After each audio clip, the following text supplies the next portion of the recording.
الذين ينقضون عهد الله من بعد ميثاقه ويقطعون ما أمر الله به أن يوصل ويفسدون في الأرض أولئك هم الخاسرون.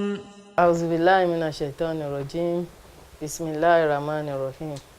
أشهد أن لا إله إلا الله وحده لا شريك له وأشهد أن محمدا عبده ورسوله. الصلاة والسلام على أشرف المرسلين سيدنا محمد وعلى آله وصحبه أجمعين. السلام عليكم ورحمة الله وبركاته. Alhamdulillah Rabbil Alamin. We thank Almighty Allah who has made it easy for us to witness yet another Ramadan. We praise Him, we cherish Him, and we beseech His blessings and mercy on our Holy Prophet Muhammad Sallallahu Alaihi Wasallam, his household, and all those that follow the right path until Yawm al-Qiyamah. My dear brothers and sisters and listeners at home, I want to greet us again by saying Assalamu alaikum wa rahmatullahi wa barakatuh. Our topic for discussion this time around is welcoming Ramadan. As Muslims, we all know that Ramadan is an holy month, is the month of mercy, is the month of forgiveness, is the month in which Almighty Allah bring out the slave from hellfire. And without doubt, we all know that Ramadan is an honorable guest, that as Muslims, we need to get prepared for it. Just like when you are expecting a guest that is so important to you. You don't just leave your home unkept or leave everything scattered around. You need to arrange and rearrange and make available all that will make the stay of the guest a happy and honorable one.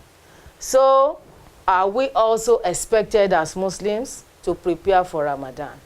When the Prophet ﷺ was talking about his followers, he said 6 months after Ramadan, they used to pray to Almighty Allah to accept the past Ramadan they have fasted, and the remaining 6 months or 5 months before the next Ramadan, they use it to prepare to welcome the next Ramadan. And that is why we deem it fit that we need to enlighten us and let us know what are those things that is expected for us as Muslims. When you talk about preparation for Ramadan, we should not wait until Ramadan comes before we start preparing for it. We need to start preparing for Ramadan starting from Rajab, which is the 7th month of Islamic lunar month, going through Shaban before eventually Ramadan comes. Because the Prophet ﷺ, whenever Rajab comes, we say we thank Almighty Allah who has made us to witness Rajab and Shaban, and we beseech Him to let us be able to witness Ramadan. So welcoming Ramadan, the first thing that we need to do is to refreshing our knowledge. We need to look for books, look for lectures, look for outings, look for information about Ramadan. There is no gainsaying that we know about Ramadan before. But as Almighty Allah says that Fazakir fa'inna dhikra tanfa'ul mu'minin, that we should actually remind, for reminder benefits the believers. So we need to read about Ramadan, about fasting. What are those things that make our Ramadan to be accepted? And what are those things that vitiate fasting? What are those things that you have to do in Ramadan that will make your work to be acceptable? What you have to do that will make all those things that you are expected to do to be as Almighty Allah prescribed it.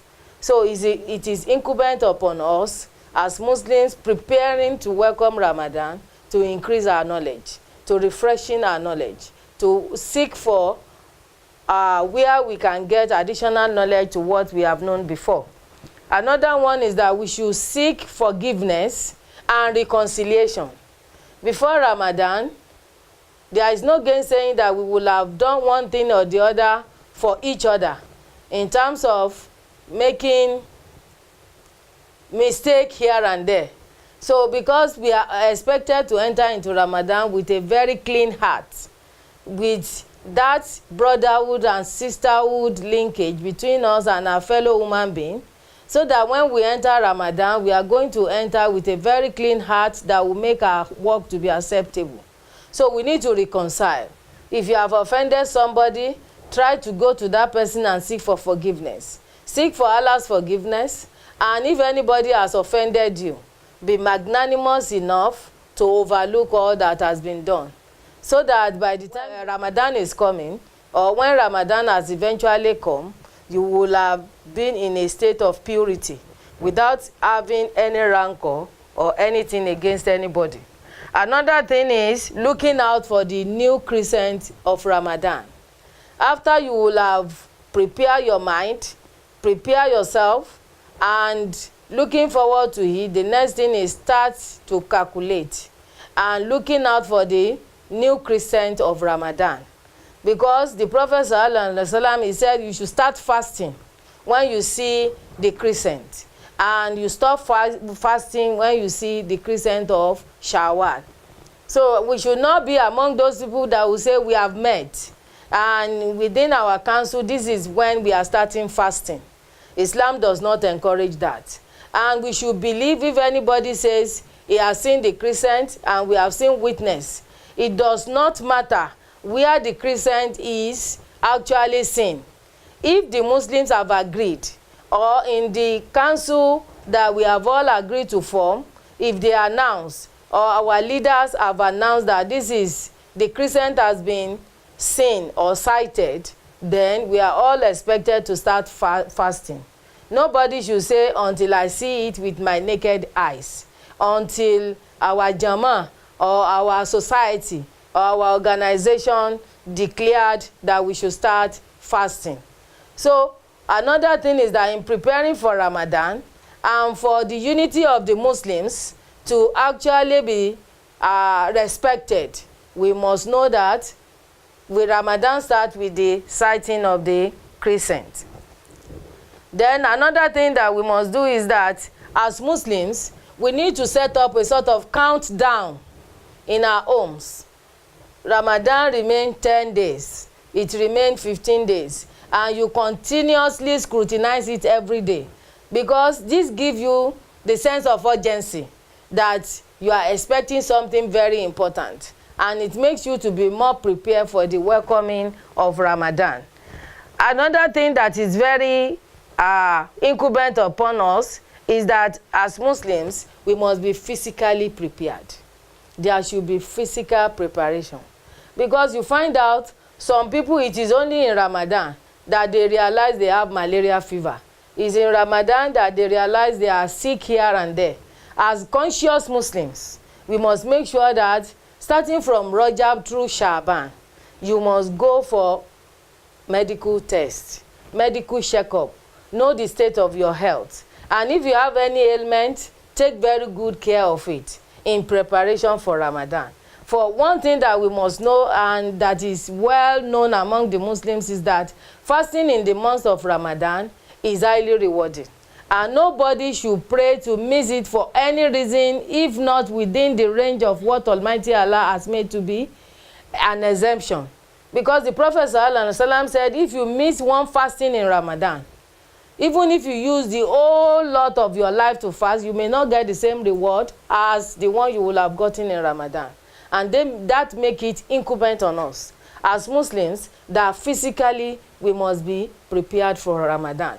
We must look for those things, and if you have any sickness that is actually within us, we should try as much as possible, look for the right medication and know how and when to use it, so that it will not affect our Ramadan.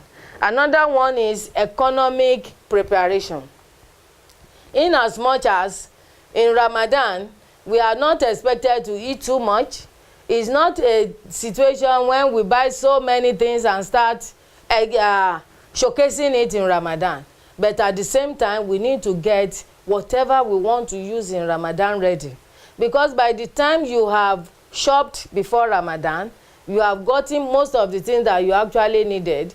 The time of the level of time that you use for shopping and going around in Ramadan will actually be reduced, and that will give you more time for your spiritual activities in Ramadan. So whatever you want to get, try as much as possible to economically prepare for it.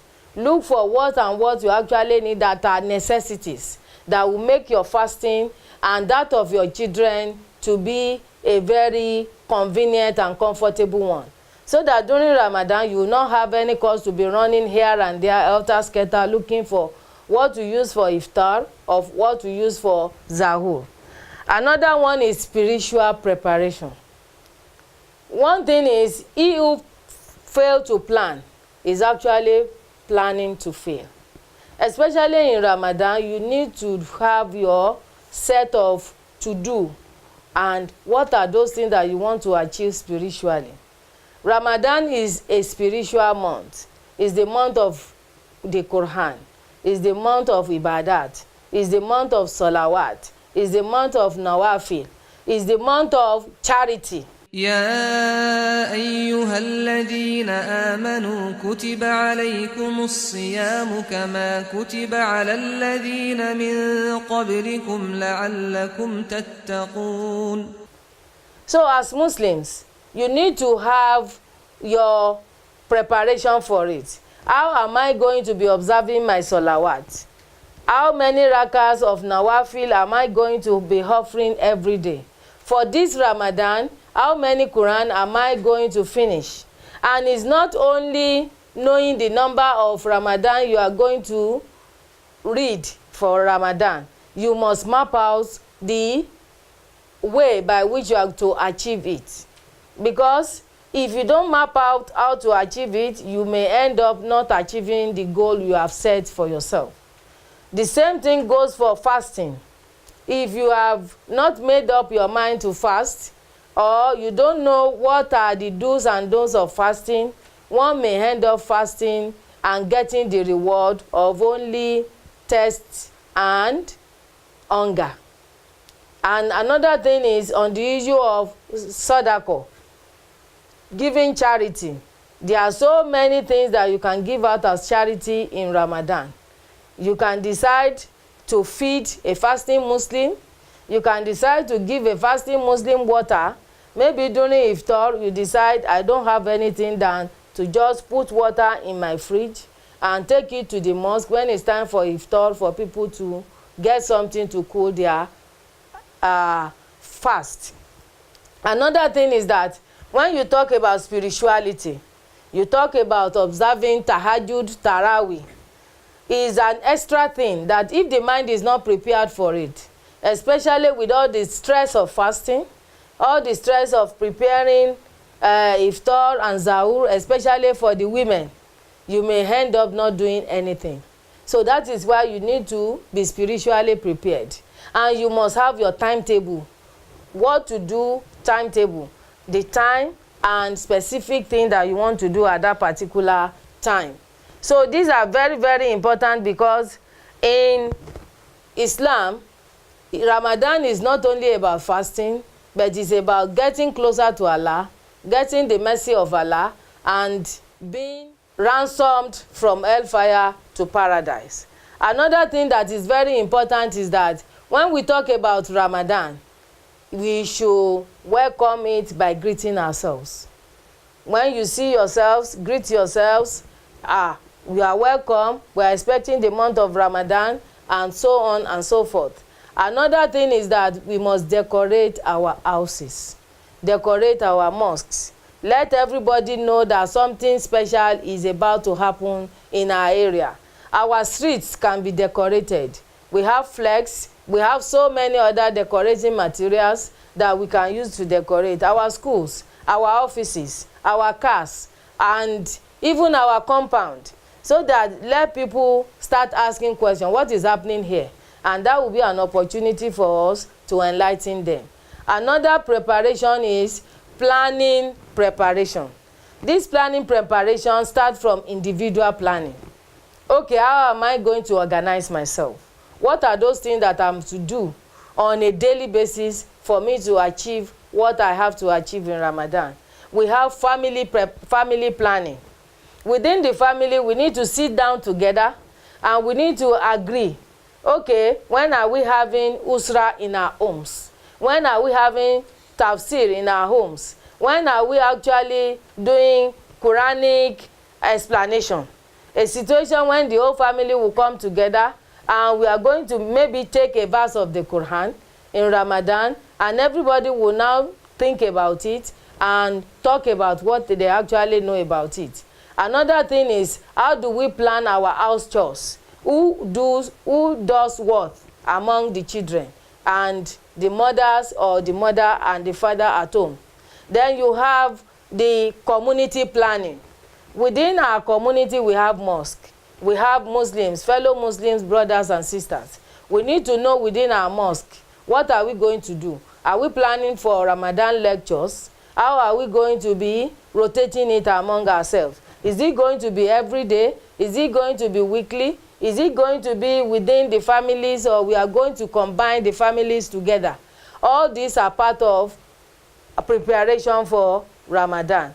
Then when we talk about the Muslim community, we need to plan on, okay, what are those things that we want to put up for sighting the moon?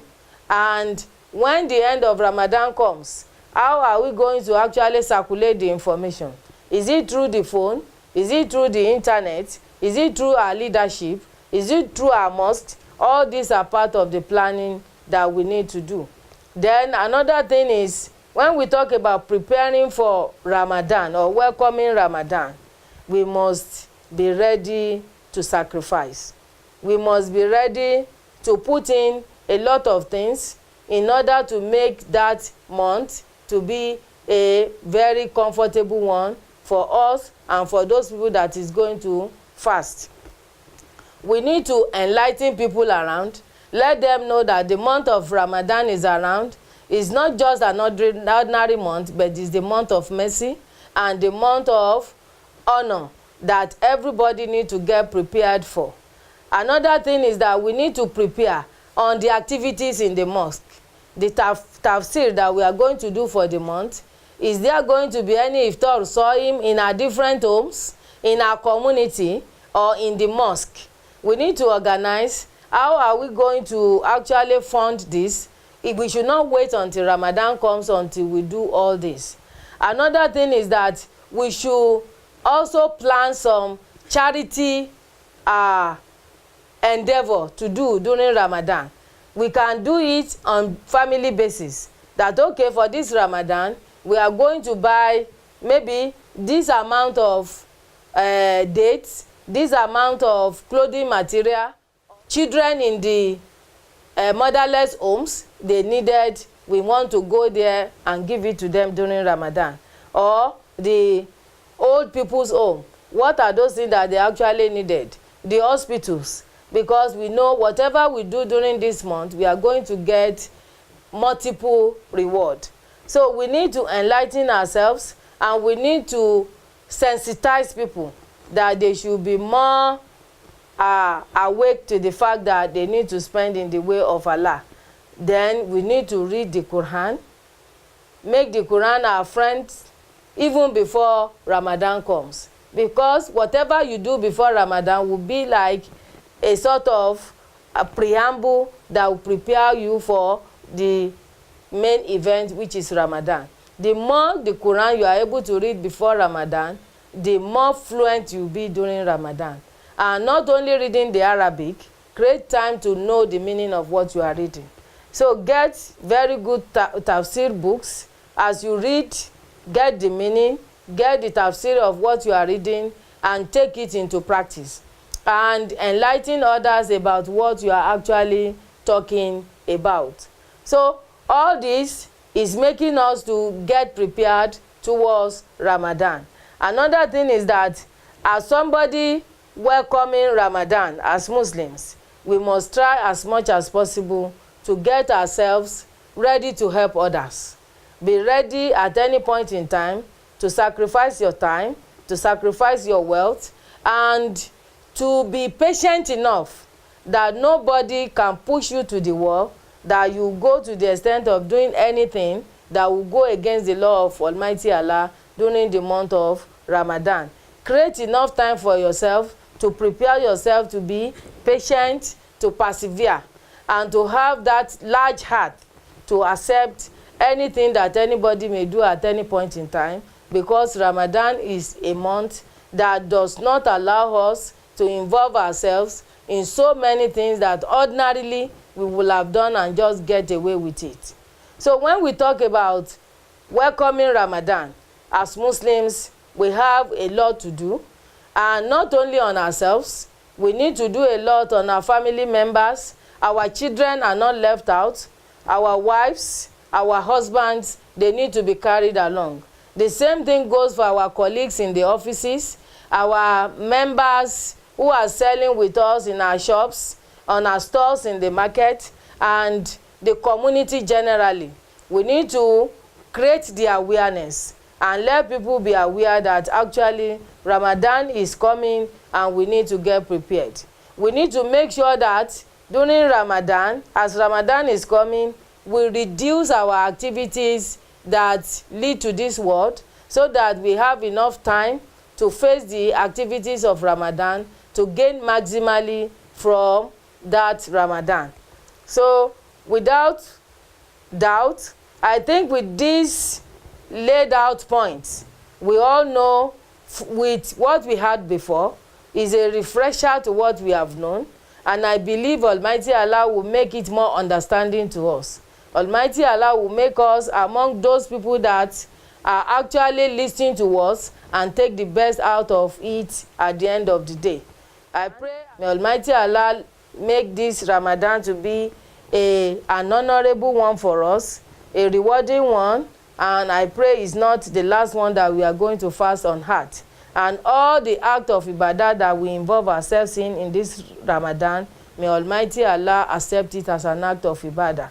Aquli qawli hadha astaghfirullah li wa lakum. Assalamu alaikum wa rahmatullahi wa barakatuh. Rahman ya Rahman, sa'idni ya Rahman, ishrah sadri Qur'an, imla qalbi Qur'an, wasqi hayati Qur'an. Rahman ya Rahman, ساعدني يا رحمن اشرح صدري